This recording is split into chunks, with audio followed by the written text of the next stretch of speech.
The Book of Urizen.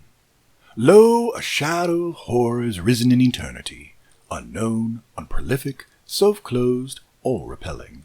What demon hath formed this abominable void, this soul-shuddering vacuum? Some said it is Urizen, but unknown, abstracted, brooding, secret, the dark power hid. Times on times he divided and measured space by space in his ninefold darkness, unseen, unknown. Changes appeared like desolate mountains, rifted furious by the black winds of perturbation. For he strove in battles dire, in unseen conflictions with shapes bred from his forsaken wilderness of beast, bird, fish, serpent and element, combustion, blast, vapor and cloud. Dark, revolving in silent activity, unseen in tormenting passions, an activity unknown and horrible, a self-contemplating shadow, in enormous labors occupied. But Eternals beheld his vast forests. Age on ages he lay, clothed, unknown, brooding shut in the deep, all avoid the petrific, abominable chaos. His cold horrors silent, dark Urizen prepared, his 10,000s of thunders, ranged in gloomed array, stretch out across the dread world, and the rolling of wheels, as of swelling seas, sound in his clouds, in his hills of stored snows, in his mountains of hail and ice. Voices of terror are heard, like thunders of autumn when the cloud blazes over the harvests. The Four Zoas. What is the price of experience? Do men buy it for a song, or wisdom for a dance in the street? No, it is bought with the price of all that a man hath, his house, his wife, his children. Wisdom is sold in the desolate market where none come to buy, and in the withered field where the farmer ploughs for bread in vain. It is an easy thing to triumph in the summer sun and in the vintage, and to sing on the wagon loaded with corn.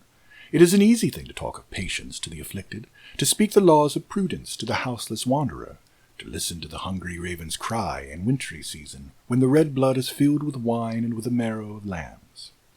It is an easy thing to laugh at wrathful elements, to hear the dog howl at the wintry door, the ox in the slaughterhouse moan, to see a god on every wind and a blessing on every blast, to hear sounds of love in the thunderstorm that destroys our enemy's house, to rejoice in the blight that covers his field and the sickness that cuts off his children, while our olive and vines sing and laugh round our door, and our children bring fruits and flowers. Then the groan and the dolor are quite forgotten, and the slave grinding at the mill, and the captive in chains, and the poor in the prison, and the soldier in the field when the shattered bone hath laid him groaning among the happier dead. It is an easy thing to rejoice in the tents of prosperity. Thus could I sing and thus rejoice, but it is not so with me. Compel the poor to live upon a crust of bread by soft mild arts. Smile when they frown, frown when they smile, and when a man looks pale with labor and abstinence, say he looks healthy and happy. And when his children sicken, let them die. There are enough born, even too many, and our earth will be overrun without these arts. If you would make the poor live with temper, with pomp give every crust of bread you give, with gracious cunning magnify small gifts, reduce the man to want a gift, and then give with pomp. Say he smiles if you hear him sigh, if pale, say he is ruddy. Preach temperance, say he is overgorged and drowns his wit in strong drink, though you know that bread and water are all he can afford. Flatter his wife, pity his children, till we can reduce all to our will, as spaniels are taught with art.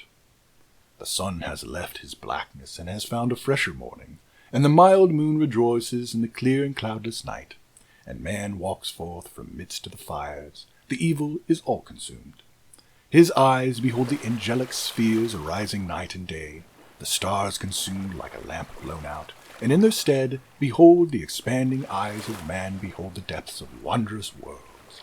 One earth, one sea beneath, nor erring globes wander, but stars of fire rise up nightly from the ocean, and one sun each morning, like a newborn man, issues with songs and joy, calling the ploughman to his labor and the shepherd to his rest.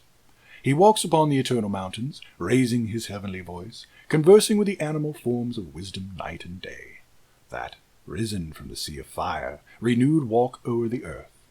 For Tharm has brought his flocks upon the hills, and in the vales around the eternal man's bright tent, the little children play among the woolly flocks. The hammer of Urthona sounds in the deep caves beneath.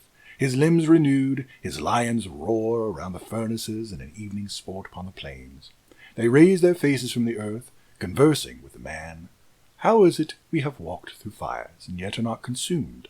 How is it that all things are changed, even as in ancient times?